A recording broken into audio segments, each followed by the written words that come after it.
Hi, it's Andre Chumley here on Make Weird Music, part of our series Confronting Creativity. We're really happy to be speaking across the Atlantic today to the one and only Judge Smith, musician, composer, one of the founding members of Graaf Generator. He's a man who's worked in screen and stage and all manner of media.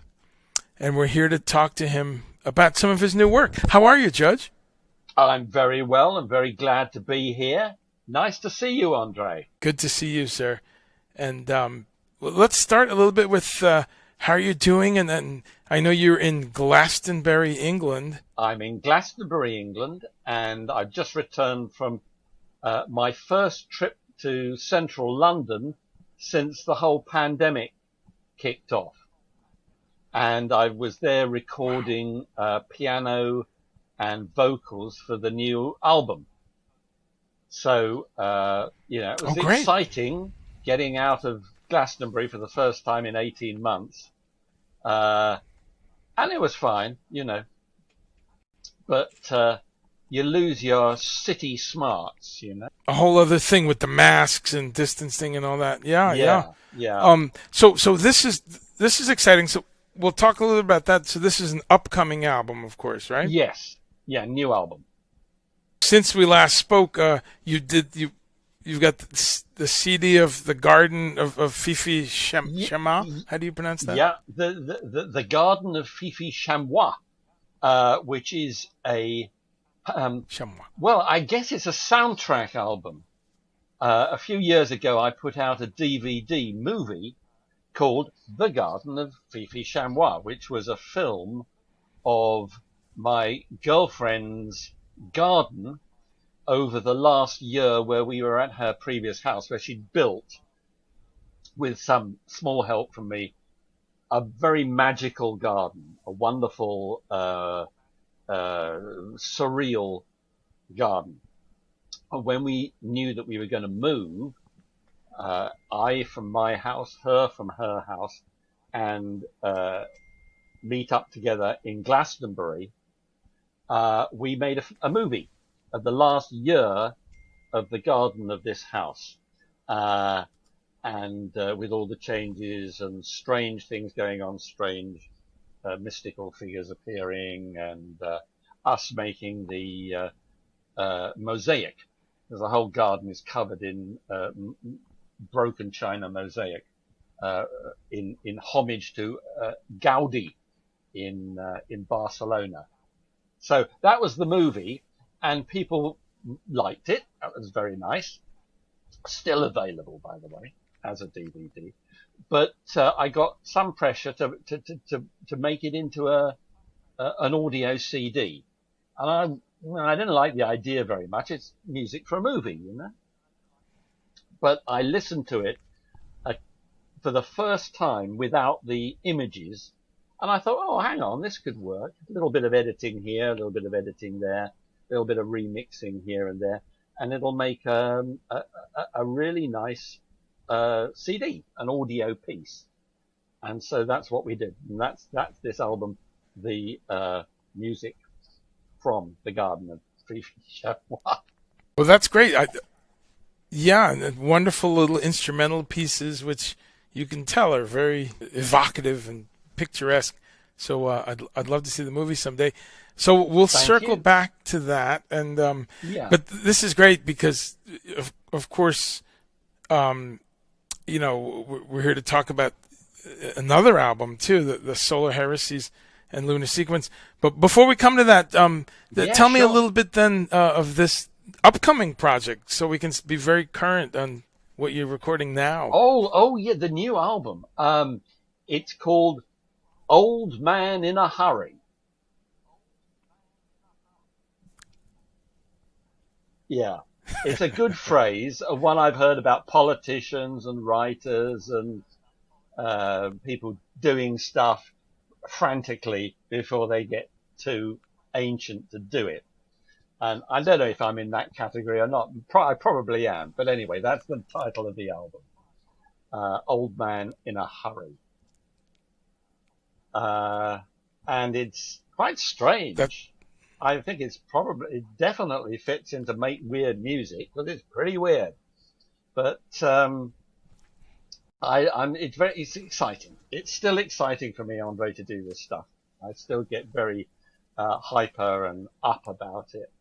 And just before we came on air, I got some backing vocals sent to me from a wonderful, wonderful singer called Dorrie Jackson, who's the daughter of David Jackson, the famous saxophone player with Van der Graaf, who is also going to play on the new album.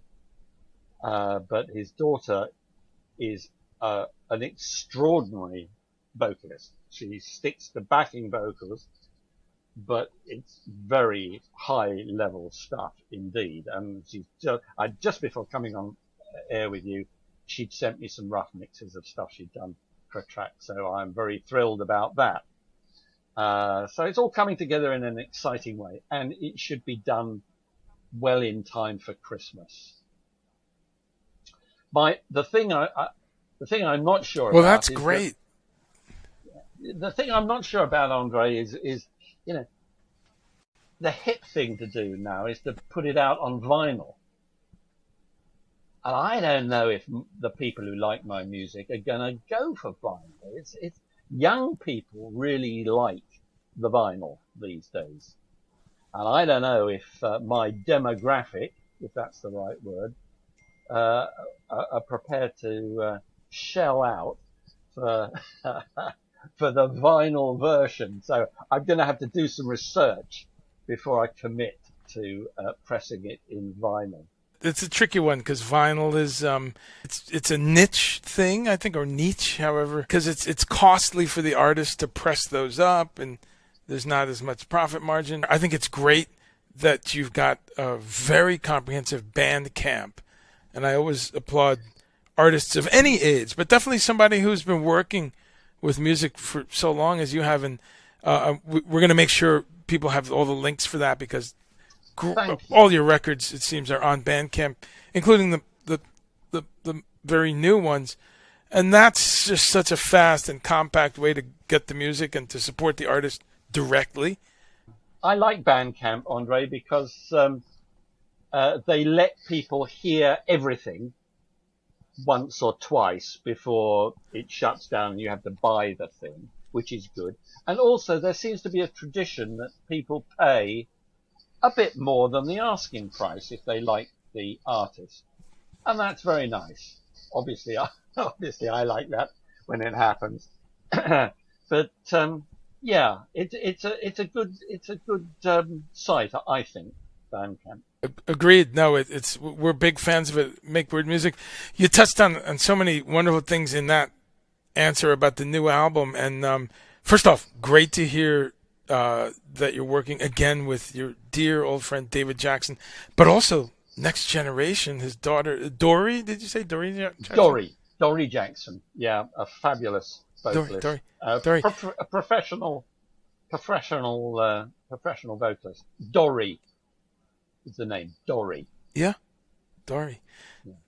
Dorrie, that's great. Well, we'll be looking for her on this record and also for her own work, because to grow up in that music house. But you also, just touching on working with David for so long and working with him in the early Van der Graaf, because I think one of the things that always stood out about Van der Graaf, and then of course you started working on solo music almost right away, is that in the whole prog rock world, which you're such a early part, you're part of the early years of that, and here we are in late 2021, and you're still part of it, pushing it forward, coming up with new things. But what I want you to talk a little bit about how I think you've been part of the songwriter side of progressive, because there's the tricky bits and the mellotrons and all that stuff, which you've worked with all those different tools, but you've always had songs and the how words sound and how human speech. Talk to us a little about your vision on how that's important. Prog rock was an interesting a designation for us when we started Van der Graaf. It just meant what it said, progressive rock music. And we particularly liked the idea that music could be longer than 3 minutes, 4 minutes. You could have long tracks with changes and things. And of course, the early Van der Graaf records are full of that stuff. And I've always enjoyed that very much. But I am a songwriter, so words, music.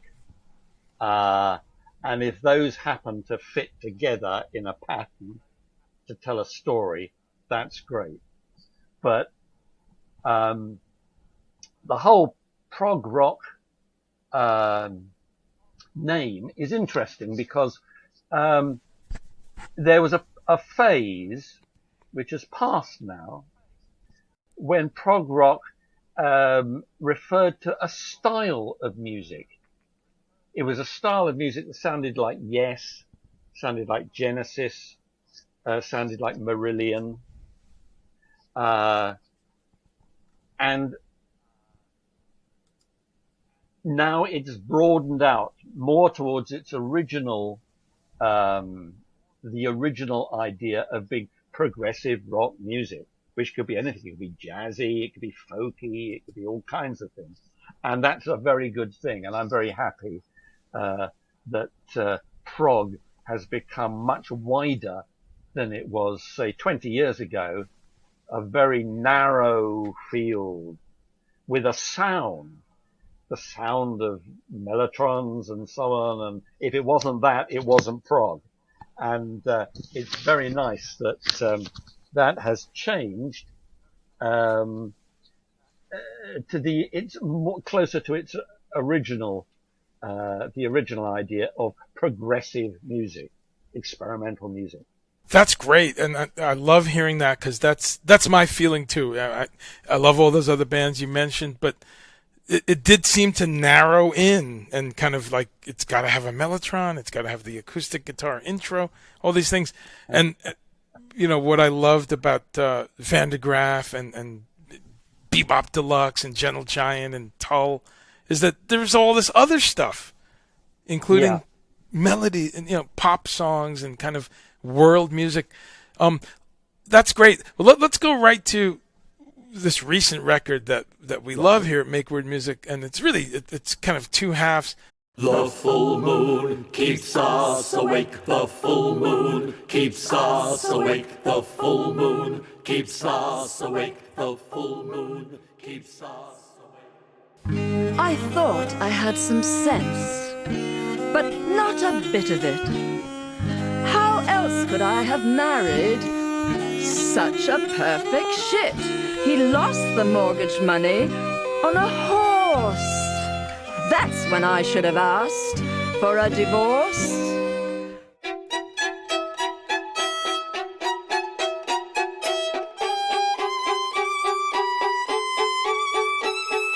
For me, the moon is cold as liquid helium, emitting thin cries and echoing cracks. A frigid, uninvited guest. I hear some medieval things. I hear some modern art, kind of art rock things. I hear it could be on a stage as a dramatic play sort of a thing. So it's all these things, and then it's a meditation on the moon and the lunar. Talk to us about that project, because that's. I have become interested in recent years in the idea of using speech with music, and both the pieces on this album, the Lunar Sequence and the Solar Heresies, are both mostly spoken, not sung. Speech with music. And I've got very interested in that, and I've explored it in different ways in different albums. And I still like to sing. Whether people like to hear me or not is a different matter, but I enjoy singing. But speech and music can do different things. And this album explores two different ways of doing that. the Lunar Sequence is made with people from around here, musicians from Glastonbury, some very good classical musicians, violins, viola da gamba, flute, and so on. And it's got Lena Lovitch in it, my very old friend, my very old and dear friend, Lena Lovitch, who's a wonderful artist. And I have an enormous amount of respect for her. She joined in on that. And an actor friend of mine who I've known Lena since about 1970. But the other performer on the album I've known since I was 13. So he's another ancient body like me. An actor called Nick Lucas. And he's another one of the reciters or performers on that piece. And then the companion piece, the Solar Heresies, is performed by a Norwegian chamber orchestra, which was very exciting for me and a big major project, arranged and conducted by a wonderful violinist, conductor, music professor called Riccardo Odriozola, who is a professor at the Grieg Institute in Bergen. So very highbrow classical guy, but he also likes rock music. And he did arrangements. Yeah. Got this wonderful orchestra together, and we recorded over there. It was very exciting for me. And then I added spoken vocals to that. So they're riffs, that it's rock and roll. They're riffs, melodies, chord sequences that any rock and roll person would recognize, or there's nothing avant-garde about the technique. It's just putting them together in patterns in a prog rock way, with spoken narration over the top, which is pretty heavy duty mystical stuff for me. It's quite a statement of where I'm coming from. But I hope it's got a few jokes in, and it's not too serious. Well, the humor is there, and it's kind of like the Buddha laughs, the Buddha smiles. So along with some of these really thoughtful spiritual content and bits of lyrics, there's a chance to chuckle a little bit. There's also on that part, the solar, is it Graham Dent doing those cool jazz piano? Yes. I heard a kind of bop piano, a bebop piano solo in a couple of places. And of course, I can't do that. I can't do anything, Andre. I can sing a bit and I can write the stuff, but I can't play anything. I can't even strum a guitar, it's ridiculous. But there you go. I just got no talent for that at all. I use a keyboard in the studio when I'm writing, and I still have little balls of colored plasticine, or what do you call Play-Doh in America, stuck on the keys to show me where my fingers ought to go. I'm hopeless at playing music. And so I advertised for a jazz piano, and Mr. Dent turned up, and he's fabulous. He's a proper bebop jazz piano player living not very far from here. And I sent him the tapes, and he put together lovely solos and sent them back and so on. It was great fun. I love jazz. I was brought up on jazz. I remember you said that a lot of this was written in India, right? Udaipur in Rajasthan. Tell us a little bit about the setting you were in to write some of this music. I don't want to make it sound grandiose or too too important, but the text I wrote in India, not as a piece of music, or lyrics or anything else, but as a kind of a poem or a tract, a mystical piece of writing. India tends to do that to you, you know. India, it brings that stuff out to the surface. It's such a wonderful country. And I was there on holiday with my girlfriend, and suddenly this stuff came to me, and it took about an hour to write, and it's virtually unchanged. It's word for word really what I wrote there. And I thought, well, what on earth am I going to do with it? You know, it's too short to put in a book, you know. So it sat there for some years. And when I started doing the lunar piece before, and I thought, goodness, I could do the same sort of trick with this Solar Heresies piece, this Solar Heresies poem or piece of writing, whatever we call it. So that's how it came to be done, but it wasn't written for music at all. It was just a bit of happenstance that, you know, it just happened to be good for that kind of purpose. So I was very pleased because it meant a lot to me, the words, the text of that piece is important to me. And it's very nice to get it out in the form that I do, which is words and music, you know, an album. So I was very happy. No, it's wonderful, and you listening with headphones is crucial.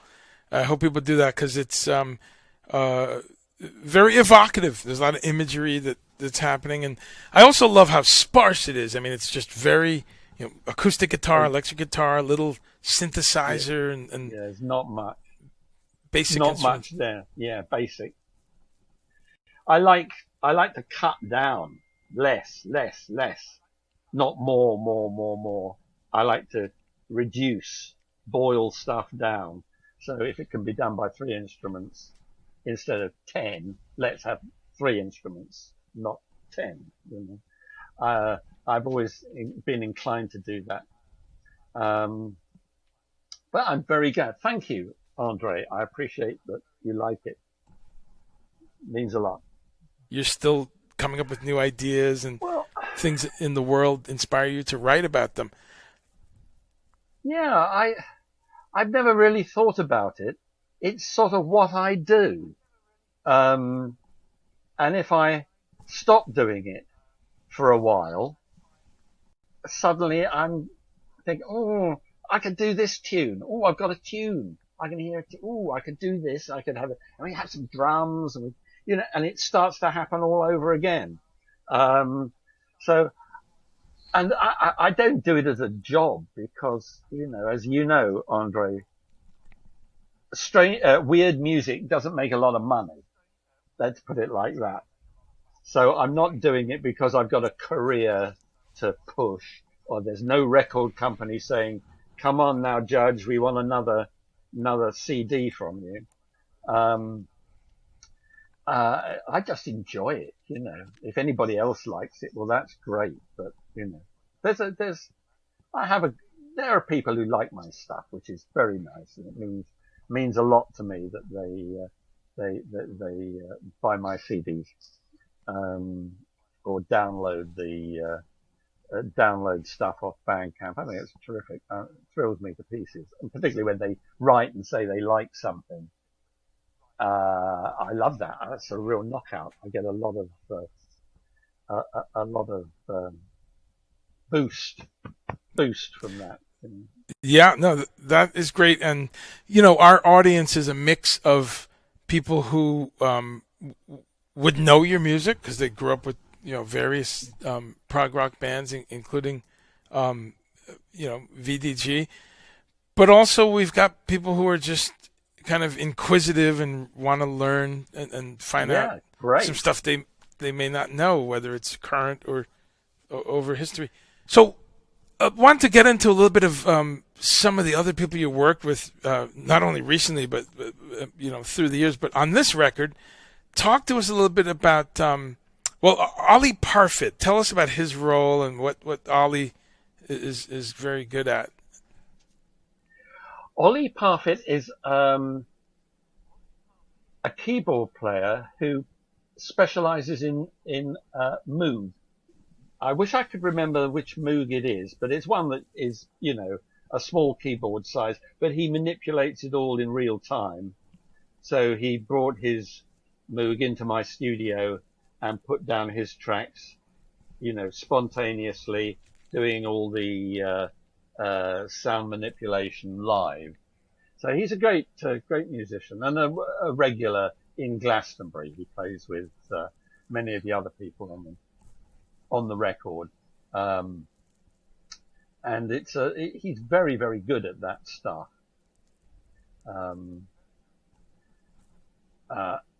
And it's not. I don't use synthesizers in my music very much at all. And when I started out, that's all I had was a synthesizer. But I used it exclusively to try and imitate real instruments. So I've never been very interested in exploring purely synth sounds. I mean, it's wonderful, but it's just not something that I do. But Ollie is great like that, and it was very interesting because it's not programmed; it's live. He plays live spontaneously, which is great. Because of the nature of the way I work, a lot of the basis of my music is programmed. Just so that there's a foundation or framework for real musicians to come in and add their work to. So I like other musicians to contribute. I like to know what they're going to do, because invariably they will do something completely unexpected that I hadn't thought of. So I don't like to control other musicians too much. I like to control my own writing, my frameworks. I like to get them perfect.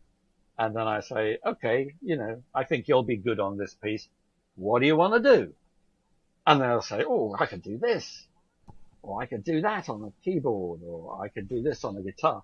And you think, my goodness, I wouldn't have thought of that. I wouldn't have thought of that in 100 years. Isn't that terrific? And that's happened to me so many times. So I like to benefit from giving musicians freedom over the top of my quite controlled writing. So I try to do to combine the two, a tight degree of structure and then a loose degree of freedom for them to contribute to the piece. Some of my favorite music, whether it's jazz or experimental or electronic music or Burundi music, whatever from around the world, that balance of some structure and some freedom is just great. Again, we're gonna make sure people know that you've got so many wonderful records on the Bandcamp. Towers Open Fire is one I wanted to get some thoughts on, but Requiem Mass and Zoot Suit, going all the way back, Full English, the Tribal Elders album, all of these are so different, and it's great to hear you explain what we're hearing in some of these, because there's this organizational thing and there's this composed, but there's also very clearly stuff where you go, wait a minute, what happened? That sounds like something that's spontaneous and on the spot. So it's good to hear that that's literally your work method. Yeah. And the most extreme version of that I did was an album called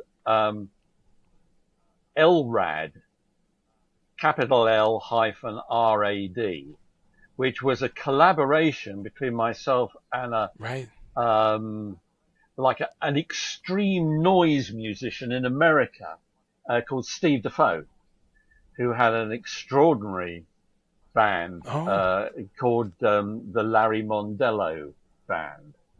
And he's been a friend of mine for a long time, and we always wanted to work together. And he makes just the wildest noise collages, very violent and ugly noises. Mm-hmm. But there's always I always heard a lot of humor in the incredible racket he was making. And it was great. I wrote structures. I wrote some, pieces of chamber music, that would be interspersed with this wildness. And I love it. I love that album very much. Okay. Elrad. But that was an extreme example of I said it was my Apollonian way of working and his Dionysian way of working. If you're into that sort of those sort of definitions. Apollo, yeah, he's the god of structure and order, and doing things right and so on. And Dionysus was just a crazy guy. So and it's very good, and we got on very, very well, and it's a lovely album. All the stuff's available as CDs from my website, and it's also up there on Bandcamp. And I think, as far as I know, anyone can just go and listen to the whole lot if they want to. Yeah, I'm not familiar with Elrad, but that sounds great. I'm a huge noise fan, so that'd be interesting to see you in that setting. So Ollie, and I know Ollie too. I've only discovered him through you actually, and he's got some great music, working with Cold Cut and other different groups. So yes, yeah. Thank you for Ollie's got a history, but I don't know a lot of his other work. He's been in lots of bands, He's doing all kinds of stuff, He's a very versatile chap. Let's talk a little bit about another person who's on this record and obviously on your next record, which you can tell us a little bit more about. But of course, your old friend David Jackson, and who you've done so many records and concerts with. But talk to us a little bit about working with him, and also about this amazing work he does with children and the sound beam. And talk to us a little bit about that whole synthesizer world. David came into my life when he was in a band of mine called Heberlob, which was why weren't we a success with a dreadful name like that? Anyway, we were called Heberlob. And it was a kind of a jazz rock thing that I did after leaving Van der Graaf. And we weren't really good enough to do it. Jazz rock is not, it's for star players, really. But David Jackson was our best player. And when Heberlob came to an end, because the record company who wanted to sign us up suddenly went broke, Van der Graaf were just reforming. So I introduced David to Peter Hammill, and he joined Van der Graaf, and the rest is history, as they say. But David's a wonderful man, a very, very fine musician. I love what he does. And his double horn work is just unique. Well, no, not unique. It's him and Roland Kirk. Roland Rashan Kirk, a huge favorite of mine, and his. And I don't think anyone else has got double horns quite so down as David. But he's a great musician, a very, very sensitive and creative musician. And he's with Van der Graaf for a long time. Then that came to an end. In other words, he wasn't in the band anymore.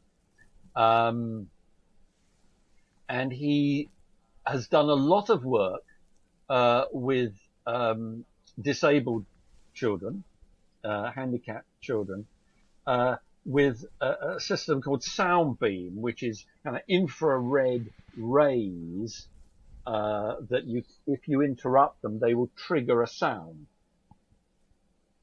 So these children who have got very limited body movement, a lot of them have cerebral palsy, a terrible disease, and they're often highly intelligent kids, but their bodies won't do what they want them to do. But this enables them to create music. And he's a very good, what's the word? He's not a music therapist. He's not a repetiteur. There's a French word for it. Someone who's just organizes stuff. He does visit schools and so on. It's wonderful work. And he's written some big pieces, really good big pieces, musical pieces, theatrical pieces that feature disabled musicians using this sound beam system. And I've been lucky to be involved in a couple of those, which has been a privilege. Often performing in Italy, where he's a big star, very big star in Italy. He gets mobbed in the streets, David. Van der Graaf were the first prog band to go to Italy. They'd never heard prog before. And Italians like prog music. And Van der Graaf were the first people to bring it really to the country. And so they're very celebrated out there. And David's a great hero. So it was fun to go to Italy with him on half a dozen occasions and perform in these pieces with him. Because there's something a little odd about, in a good way, about Italian prog bands, whether it's PFM and Goblin and all these other bands. Yeah. And wow, that's the Van der Graaf weirdness is a different kind of weirdness. And that, yeah. I'm not an expert on Italian bands or the history of prog music generally, but I know that Van der Graaf were a big, big influence and started that whole Italian love affair with prog rock, which is why they're so loved over there.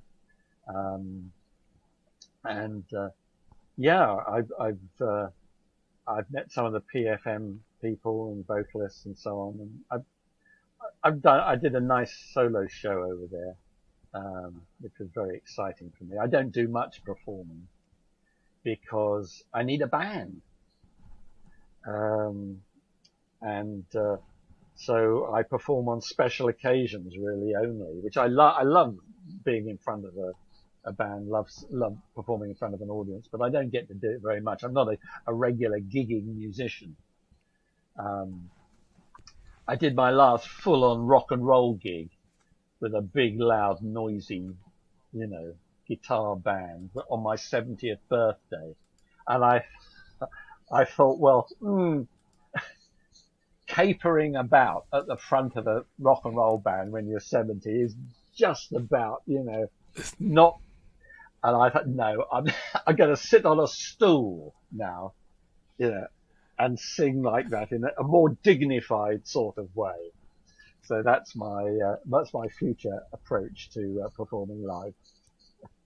We have a phrase in England. I don't know if you have it in America. Dad dancing. Dad dancing. It's what older men look like when they're trying to be cool and having a bop on the dance floor. And I looked at the video of this. I thought, there's dad dancing going on in the front there. So no more dad dancing from me. But let's talk a little bit about one of your oldest friends, someone you've known since the early 70s, someone I discovered just growing up as a fan of the amazing new wave explosion in the early 80s, late 70s, Lena Lovitch. So you've worked with her for years on many projects. She's one of the voices on Lunar Sequence. Talk to us about Lena. I met Lena when she was an art student. Her and her partner Les were art students in London, and we both had rooms above a Greek fish and chip shop off the Tottenham Court Road in London. This is central London.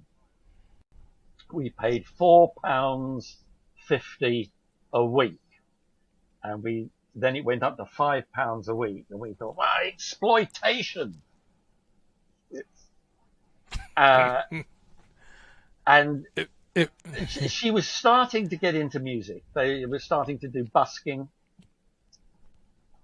and then she went on some more, and then came out with this wonderful album and this wonderful record.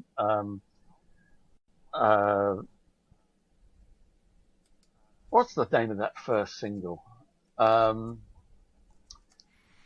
Lucky Number? Lucky Number. Or before that? Lucky Number. I'm getting old, Andre. I'm getting old, Andre.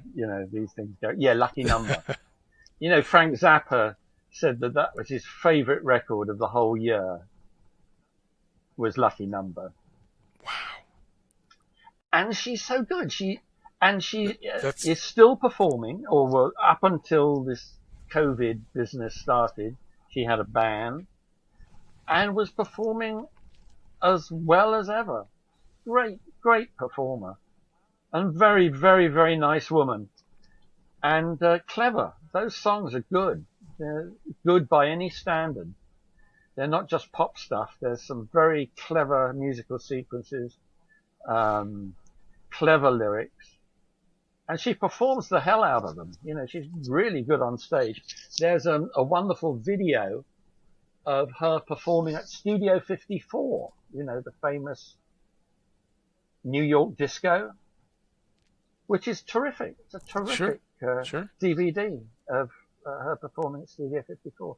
Yeah, and she's an old friend, and she's always been willing to sing on my stuff, which is very nice, because she's got a lovely voice, a very distinctive a character voice.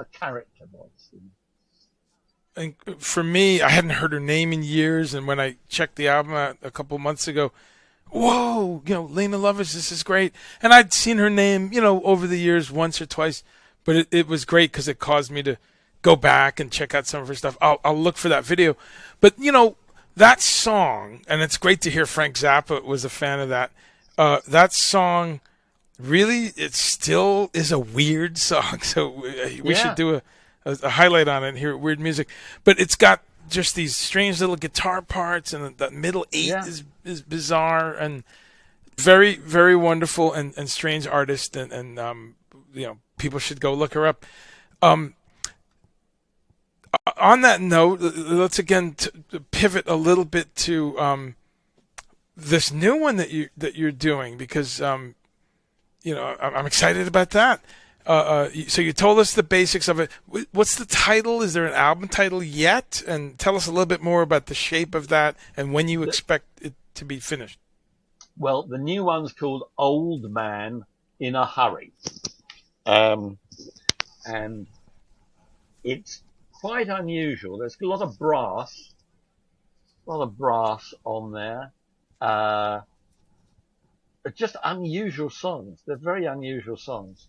But they're songs, most of them. Some of them have got bits of, some of them have got talking on, but I've gone, I'm singing. I'm doing proper singing. And in London yesterday, I was recording a song that I co-wrote, with, a writer called Maxwell Hutchinson, with whom I wrote stage musicals in the 70s. I wrote about 4 stage musicals with him in the 70s. And this was a song from one of those musicals. And the pianist I met up with yesterday was the pianist who played for the production in 1976. So this guy first played the song in 1976 at the Traverse Theatre in Edinburgh, the Edinburgh Festival and so on. And so we recreated it in the studio yesterday. It's a beautiful song. And Maxwell is a very interesting composer. And we, 3 or 4 musicals, we came up with a lot of songs for that. So I was interested in the musicals format, but not the romantic how shall I say, rather camp kind of musicals that I was trying to do stuff more like rock and roll theatre, which was very interesting, but they are a very expensive art form. And unless you're in a big theatre with a big budget, it's difficult to really do them well. You have to have people who can act, people who can dance, people who can sing. And that's not easy. So I pursued this as far. I did one musical with Lena Lovitch. We did a musical about Mata Hari, the famous spy, and Lena was Mata Hari, and it played to full houses. The critics didn't like it, but it played to full houses. But that was the end for me. I thought, it's too difficult to get a good result. Rock and roll's easier. Making rock and roll records is easier than trying to make a musical. What I love is that there's this rock and roll basis. You obviously grew up with rock and roll, but it's about that combination, because you hear musical theater and people need to know that you've done straight up musical theater, but also there's the psychedelia and the jazz rock and the experimentalism, the Anthony Newley connection. I know you've talked about growing up and knowing Anthony Newley's work, and Frank Zappa. Talk a little bit about the influence of those artists. Well, I mean, I'm 73 now, and I've been listening to music since I was 8 or 9, and you pick stuff up. You can't help being influenced by things, and because a time when I was being influenced a lot was obviously in my teens and early 20s. So all that psychedelia was fascinating. I was in San Francisco in 1968. I went round America with a friend on a Greyhound bus, and we ended up in San Francisco. So I saw all those bands. Amazing experience. And we made friends with some of those musicians. It was but I've never done psychedelic records as such. And then Frank Zappa, his amazing music, but I've never really done Zappa-y music. But they've all influenced. But there's other stuff. Noel Coward, big influence. Noel Coward, Flanders and Swan. I don't know if they're a thing in America. Flanders and Swan, two men, one playing a piano, one man in a wheelchair with a big beard singing. And they did what you would call reviews. Look it up there. Okay. Wonderful people. And that influenced me a lot. And just what you hear on the radio. Yeah, in the 40s. Yeah, the 40s, 30s. 40s and 1950s. I saw them must have seen them in the early 60s. Michael Flanders and Donald Swan. Great. And they were big stars. And it was small music, piano and voice. Like Noel Coward, it was piano and voice, witty lyrics, pretty tunes. I found all that stuff very attractive, and that seems to have found its way into, what I do as well. I think probably all artists do this. They take everything they hear, mix it all up together, and then if they're lucky, they sprinkle something new, a new ingredient into the mix, add something of their own, something different. But no one makes music uninfluenced by anybody else, I'm sure. Well, maybe Wow, that's a maybe the nice. Shags, maybe the famous Shags. You heard of the Shags? Oh Yeah, yeah, Shags are yeah. Well, a favorite around here. Yeah, that's a yeah. famous story. Maybe they made music without reference to anything else. But I can't think of many other people. It's the innocence, because when you're innocent, you just make stuff up from the Yeah, air, and yeah, they have that feel. yeah, That's great. No, what a great. I love this, and it's unique. You have a lot of your peers. Obviously, a lot of English musicians, I think, who invented what we call prog rock music. It is a very English thing, and of course, it spread around. But it's very interesting because a lot of you have in common that show tunes and the BBC radio type things, yeah, and then the yeah, world music that you heard on yeah, BBC. So it's yeah. very interesting. Soul music, blues, R&B. That was always the basis. Always American music started everything. All these British bands, me, everybody you can think of over this side, we all just worshipped at the shrine of American music. There's no question about that. From the Beatles onwards, Stones and so on. It's just a take on everything. Ooh, put my earpiece in. Everything's a take on American music, really. You guys invented this stuff. But then we brought in other things, folky influences and European influences and other influences, but it all sits Sure. on a big, thick layer of American rock and roll. I think this is me, what I think. Yeah. Oh, yeah. It's the hybridization. And I have, as we've talked about, I was born in British Guyana, so I grew up. Yeah. When I was 5, I lived there for a few years. So I heard the BBC, and I read the English comics. I had this weird mix of English culture and music, American, because I lived there for a few years, and Caribbean, because I was there for a few years, and my parents and family. Yeah. So this big mix. But seeing America from the outside, I really have a different approach to Englishness, because I saw it from both sides. Can't wait, and we'll let people know it's out. And the Garden of Fifi Chamois. Chamois.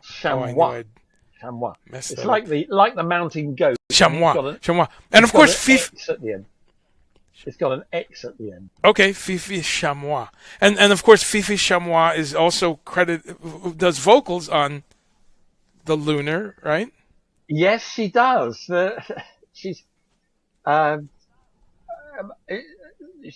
Fifi Chamois is the alter ego of my girlfriend, and she has, shall we say, a unique singing style.